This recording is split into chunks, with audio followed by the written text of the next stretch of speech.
আজি আমি ডিছকাছ কৰিম the capacitance of a parallel plate capacitor with a conducting slave.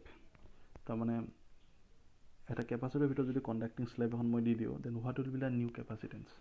Already in our last class we discuss the capacitance of a parallel plate capacitor if there is a vacuum or air in between the capacitor. যদি তাৰ ভিতৰত কি থাকে, তোমাৰ air বা vacuum থাকে, তেতিয়া তোমাৰ কিমান ইয়াৰ ভিতৰত এইখিনি জেগাত মানে এয়াৰ বা ভেকুৱাম থাকিলে তোমাৰ কেপাচিটেন্স কিমান হয়। তো তাৰ এটা ফৰ্মুলা পাইছোঁ আমি। এইটো ফৰ্মুলা আছিলে যদি তোমাৰ প্লেটখনৰ এৰিয়া এ হয় আৰু সিহঁতৰ ছেপাৰেশ্যন যিটো ডি হয়, দিছ ইজ দ্য কেপাচিটেন্স। নাও ইয়াত কথাটো হৈছে কি, এই যিটো কেপাচিটাৰ তাৰ ভিতৰত মই এটা কণ্ডাক্টিং স্লেব এখন দি দিম, ঠিক আছে। তো তেতিয়া তোমাৰ নিউ কেপাচিটেন্সটো কিমান হ'ব।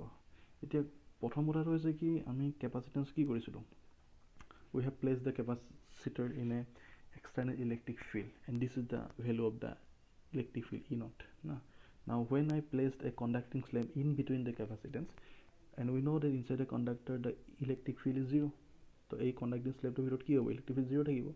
then যিটো E naught হয় সেইটো ক'ত exist কৰিব, only this আৰু এইটো ৰিজনত, এই দুটা ৰিজনত exist কৰিব। এতিয়া কথাটো হ'ল, what is the thickness of this conducting slab, year thickness কিমান, small t, আৰু ইয়াৰ পৰা ইয়াৰ distance কিমান, d। এতিয়া যিহেতু কণ্ডাক্টিং স্লেবটো তোমাৰ ইয়াৰ ভিতৰত আছে, চ' দিছ ই not external electric field exists only in this region, so that is means d minus t. so d minus t ৰিজনতহে কি কৰিব, এক্সিষ্ট কৰিব।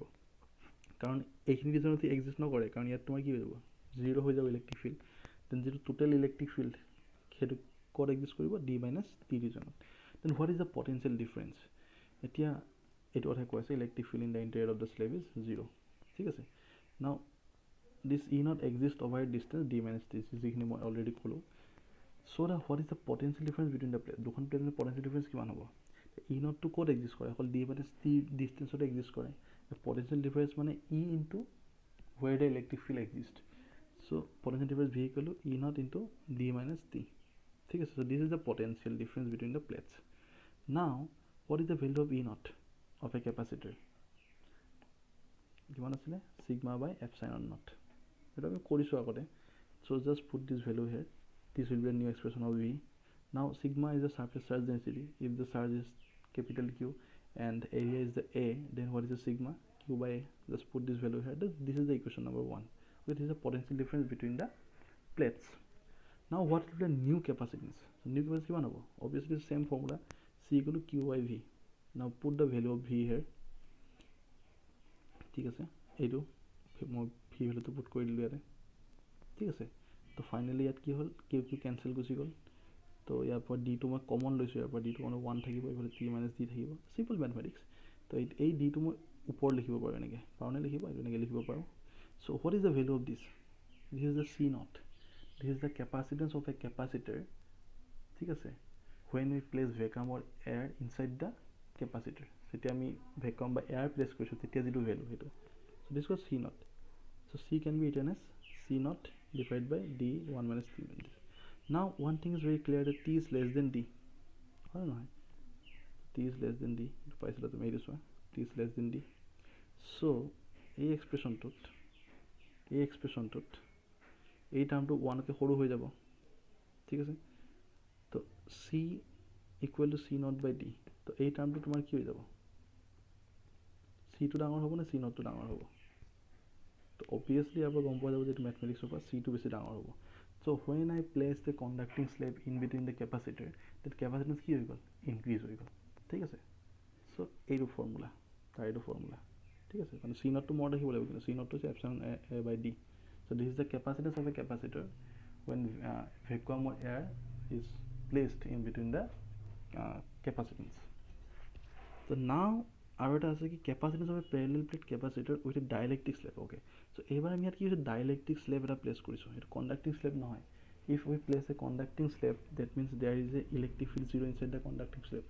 বাট ডাইলেক্ট্ৰিক স্লেব কৰিলে তাত তোমাৰ ইলেক্ট্ৰিক ফিল্ড 0 হ'ব নেকি, নহয়। তো ছেইম থিং, ডাইলেক্ট্ৰিক স্লেবৰ থিকনেছ টি ধৰিছোঁ, ইহঁতৰ মাজত ডি আছে, যিটো নৰ্মেল ইলেক্ট্ৰিক ফিল্ড আছিল, external electric field that is E not. তো ডাইলেক্ট্ৰিক স্লেব যেতিয়া মই কৰিলোঁ, তেতিয়া ইয়াৰ মলিকুলছবিলাক কি হৈ যাব, পলাৰাইজ হ'ব, ঠিক আছে। ইয়াৰ ডাইৰেকশ্যনত পলাৰাইজ হ'ব, আৰু সিহঁতে এখন কি প্ৰডিউচ কৰিব, ইনডিউচড ইলেক্ট্ৰিক ফিল্ড প্ৰডিউচ কৰিব ইয়াৰ অপজিট ডাইৰেকশ্যনত। ই নটৰ অপজিট ডাইৰেকশ্যন এখন কি প্ৰডিউচ কৰিব, induced electric field.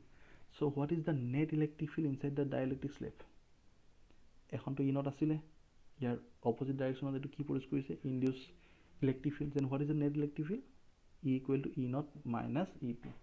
So that is the net electric field inside the dielectric slab.